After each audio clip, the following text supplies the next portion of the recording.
Hello everyone and welcome back to my Bold and Beautiful 29 YouTube channel. I hope you guys are having a wonderful day. Before we start, please hit the subscribe button and give this video a thumbs up. At Forrester, Steffy tells Hope she wouldn't allow her to keep snooping in her marriage and come just like her mama. Hope knows Steffy feels the need to lay down the law. Steffy interjects, because of how discourteous you've been? Hope says yes. She can't help but feel incompletely responsible for what happened. However, Steffy no way would have wound up at Bill's to see Luna, if she hadn't kissed Finn. I apologize because I was out of order. Still, she wouldn't stand there and allow her to denigrate her mama. In the design office, Taylor tells Brooke she needs to step up and make it clear to Hope that she has to stay down from Finn. Brooke tells Taylor she understands her enterprises about Hope and Finn. Taylor's not concerned about Finn, she has total faith in his commitment to Steffy. Brooke sighs, it's Hope you do'n't trust. In Finn's office, Lee tells him Poppy is staying with her. She doesn't know where effects stand between her and Bill, and some injuries need to be healed. My heart breaks for Penelope. It really does. Lee talks about how Poppy and Luna have always been together. She's devastated. Finn says it's nice to hear his mama sound sympathetic. Lee says Penelope has lost her son ever. Luna isn't the girl we all allowed. She was. Finn nods. She'll presumably spend the rest of her life behind bars. Lee muses, my poor family. I detest that I can't fix this for her. This is a pain she'll carry for the rest of her life. At Bill's place, Katie concludes a phone call as Poppy walks in. Katie's surprised to see her. She knows she's been spending a lot of time with her family. Poppy confirms she has been. She supposes Katie saw that as an assignation to spend time with Bill. She explains she swung by to get some of her clothes. She should have realized the possibility this meant for Katie. Katie says they were just talking about how terrible this has been for her. Katie is glad she's there, because it gives her a chance to apologize. Poppy's voice breaks as she tells Katie she doesn't owe her anything, especially after the horrible effects Luna has done. They affected so numerous lives, including Katie's. She knows it wasn't easy watching them walk in there, and all along it was just a scheme cooked up by her son.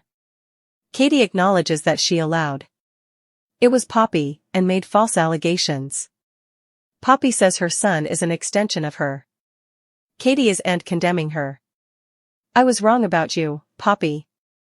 In the design office, Taylor tells Brooke that Hope is generally someone she trusts, but she's been out for quite some time, first with Thomas, Steffy's family, and now with Finn, Steffy's hubby. Brooke scoffs at her putting on her psychoanalyst chapeau. Taylor asks, you don't see a pattern? Brooke shrugs, not really. Taylor says that whether it's conscious or not, she's targeting Steffy and her family. Where would she have learned that jest?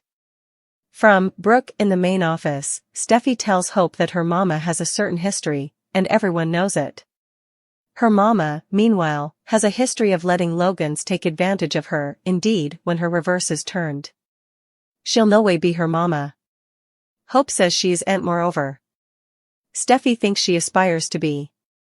She warns Hope that flirting, kissing, and pulling out all the temptation tricks wouldn't work with Finn. She wouldn't allow her to inflict annihilation on her family the way Brooke did. It's not in Finn's office. He's proud of his mama for inviting Poppy to stay with her. She saw that her family demanded her and didn't vacillate to reach out. It might be the one positive thing to come out of this agony. Lee says they'll take it one day at a time. But no matter what happens, Poppy wouldn't lose her. She's lost two important formerly. She's lost her son and presumably Bill next. She's upset that effects between Bill and Poppy will no way be the same. At Bill's place, Poppy tells Katie it's kind of her to apologize. A lot of people can't admit when they're wrong. She was wrong too. She laments Luna trying to force the life she wanted to be by lying and killing. Katie knows Bill really wanted to be a father figure to her. She could have had the family she conceded of if she has obtruded. Poppy says that dream is gone now. She knows effects are different now. You're the bone. Who gets to be then with Bill and the child you partake together anytime you want. She warns that her dream is ain't dead. Bill knows how important she still loves him. In the design office, Brooke tells Taylor that the last thing Hope wants after all the times of back and forth over Liam is to go after Steffy's hubby. Taylor says also she presumably should ain't have kissed him. She hates to say it, but she thinks that tete-a-tete as well as professionally, she should be concerned about her son. Veritably concerned. In the main office, Hope tells Steffy she didn't come in there to be condescended to or for a history assignment. She came in to apologize. Steffy prodigies if she wishes she were still in the pen. She wouldn't forgive and forget when it comes to her kissing her hubby. The reality is that she'll have nothing to do with her hubby. Stay down. Latterly, Taylor and Steffy compare notes on their addresses with Brooke and Hope. Taylor says she told Brooke that Hope is acting out of control, and she needs to rein her in. Steffy's surprised to hear that Brooke sounded affrighted by what Hope did. Finn comes by and Taylor thanks him again for saving her son. Finn would have moved heaven and earth to find her. Steffy just knew he'd find his way to her, especially after everything they've overcome. Their story is end over. Sheila didn't destroy them, and Luna didn't moreover. They kiss and clinch. In the design office, Hope complains to Brooke that she got a lecture from Steffy. Brooke doesn't appreciate her holier-than-thou station, but Hope was out of line. Rather of thanking her for taking responsibility for her conduct, she attacked her. Hope aloud.